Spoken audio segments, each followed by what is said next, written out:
Bonjour, dans cette capsule vidéo, on va voir comment comptabiliser une note de crédit. Donc, en fait, si l'entreprise retourne une marchandise, on reçoit un rabais, on réduit le coût d'achat. Rendu et rabais sur achat, en fait, c'est lorsque l'entreprise retourne de la marchandise achetée à son fournisseur. On appelle ça un rendu. Ça peut être aussi lorsque l'entreprise demande une diminution du prix à son fournisseur parce que la marchandise a été détériorée au cours du transport ou il y a un bris mineur. Dans ce cas-ci, le fournisseur accorde un rabais pour éviter un retour de marchandises. Il faut faire attention ici, il ne faut pas confondre escompte et rabais. Le rabais se fait après l'achat pour de la marchandise qui a été détériorée ou brisée légèrement. Donc, qui fait en sorte, lorsqu'une entreprise nous accorde un rendu à cause que la marchandise a été retournée ou un rabais à cause d'un bris mineur, l'entreprise nous émet un document qu'on appelle une note de crédit. Pour illustrer tout ça, on va comptabiliser ensemble l'exemple que vous avez dans votre écran. Nous, l'entreprise acheteuse, Comptabilité Inc., okay, on a retourné de la marchandise à notre fournisseur qui est fournisseur de bureau. Disons, c'est la marchandise qui a été retournée ici. Et le fournisseur-là, fournisseur de bureau, nous a émis une note de crédit en date du 3 septembre, soit à la date du retour. Donc, vous voyez ici que ma note de crédit porte également un numéro. Et mes conditions sont 210 N30, soit les mêmes conditions que j'avais sur ma facture précédemment. Donc, si vous vous rappelez de la facture précédemment, donc on avait comme condition sur cette facture-là,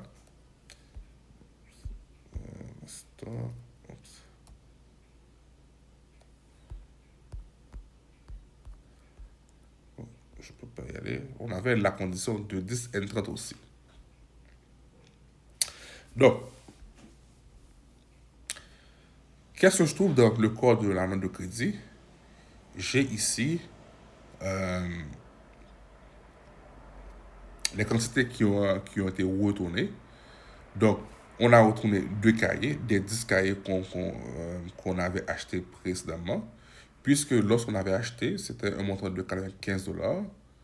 Donc, comme vous voyez ici, là, donc c'était 95. Donc, si je retourne dans ma facture, j'ai un petit problème pour afficher la facture ici. Ouais, si je retourne dans ma facture précédemment, qu'est-ce que j'avais? J'avais 10 cahiers au cours de 95 $ qui était le prix unitaire.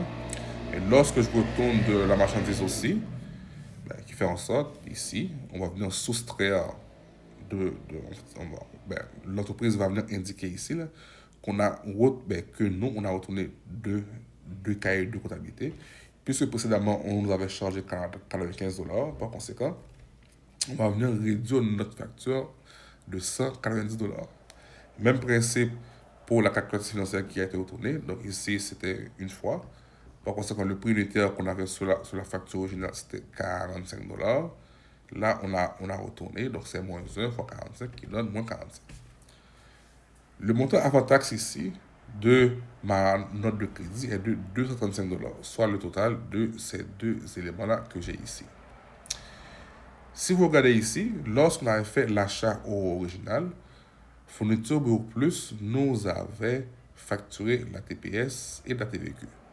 Mais puisque on a retourné de la marchandise, par conséquent, on va venir soustraire aussi, on va venir enlever la taxe sur les produits qu'on a retournés. D'où le total de la note de crédit là, est de 210,19 €. Ce montant-là va venir en réduction de ma facture. Donc, vous vous rappelez bien, en date du 1er septembre, on a dit on doit à l'entreprise 1419,94 sous. Laisse-moi ici tout profiter pour reporter dans le grand livre, dans le grand livre auxiliaire ici pour refléter la transaction précédente. Précédemment, c'était un montant de 1419. Parfait. Donc, c'était en date de septembre 01 qui était ma facture. C'est bon. Donc, oui. Donc, lorsqu'on va comptabiliser un rendu rabais, donc ici, ce n'est pas le compte achat que je vais renverser. Donc, rappelez-vous bien, lorsque on avait comptabilisé l'achat ici, on avait débité le compte achat. Est-ce que mes achats sont toujours de 1235 $? La réponse est non. Pour refléter ça sur le plan comptable, qu'est-ce qu'on nous dit? On doit venir affecter un autre compte, là, on appelle ça un compte de contrepartie. Un compte de contrepartie, c'est un compte qui va venir évoluer dans le sens contraire d'un autre compte. Ce compte-là, on appelle le compte rendu et rabais sur achat. Puisque mon achat était au débit, donc pour diminuer mon compte achat, mon compte rendu et rabais sur achat doit être du côté crédit. Si vous vous rappelez bien aussi, lorsqu'on avait enregistré la facture, on avait dit qu'on devait 1419 et 94 sous à notre fournisseur. Est-ce que en date du 3 septembre, on doit encore ce même montant-là à notre fournisseur? La réponse est non. Parce qu'on a retourné la marchandise pour 270 et 19 sous. Donc, sur le plan comptable, qu'est-ce qu'on doit faire? D'abord, je vais inscrire la date de la transaction. C'était septembre ici 03. Ici, puisque on a retourné la marchandise, mais notre dette va être diminuée auprès de notre fournisseur. Et pour diminuer un compte de passif, il faut que je débite mon compte de passif ici, qui est fournisseur, pour indiquer sa diminution. D'où ici, je débite mon compte fournisseur, qui est le compte 2100. Donc, le montant ici qui va être au débit, soit le montant total de la note de crédit, soit 270 et 19. Donc, on s'entend dans le grand livre ici, là, mon compte, en fait, jamais il ne faut y avoir de montant qui est négatif. Okay? Donc, ça doit être toujours positif. Donc, ici, c'est 210 et 19 sous que je débite mon compte fournisseur. Par la suite, pour indiquer la diminution de mon compte achat, je vais venir créditer mon compte rendu et rabais sur achat. Soit le compte ici, 5110. Donc ici, je le crédite. De quel montant? Du montant avant taxe, soit 235 $. Encore une fois ici, pas de négatif. Le montant doit être toujours en positif. Donc si vous vous rappelez bien aussi, lorsque on avait fait notre achat de marchandises, on avait débité les comptes de TPS et TVQ à recevoir. Et cette taxe-là était calculée, cette taxe-là ici, était calculée sur le montant de 1235 $. Est-ce que le gouvernement va toujours nous rembourser ce montant de taxes-là? La réponse est non. Qui fait en sorte les taxes, en fait, on va dire que le fournisseur va nous rembourser là, ou sinon le montant de taxes qui va venir réduire le montant qu'on doit au fournisseur, mais on doit venir les créditer. D'où ici, je dois créditer mes comptes de TPS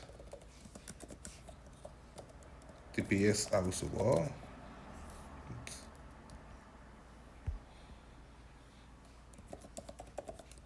Sur mon compte 1105, du montant de taxe qui est remboursé, et mon compte évidemment TVQ à recevoir.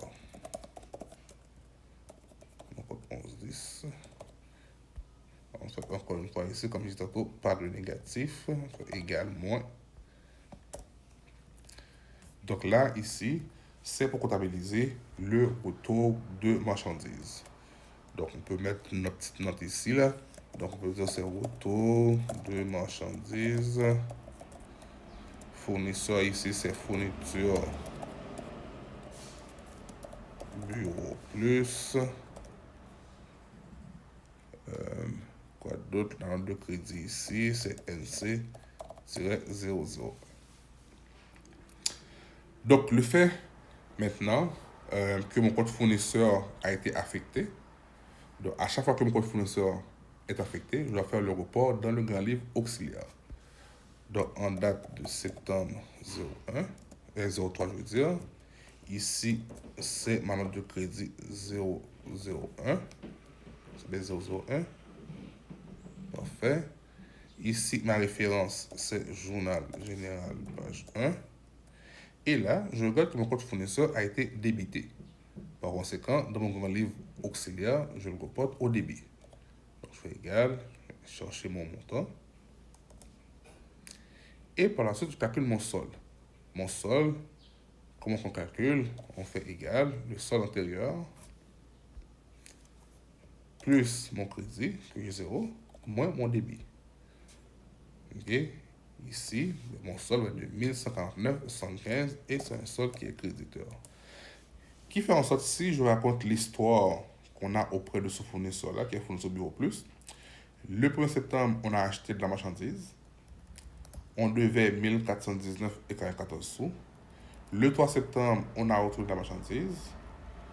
On nous a émis une note de crédit de 210,19 sous, que notre dette ici diminue auprès de ce fournisseur-là. Donc, à la fin, on doit 1149,75 sous à notre fournisseur.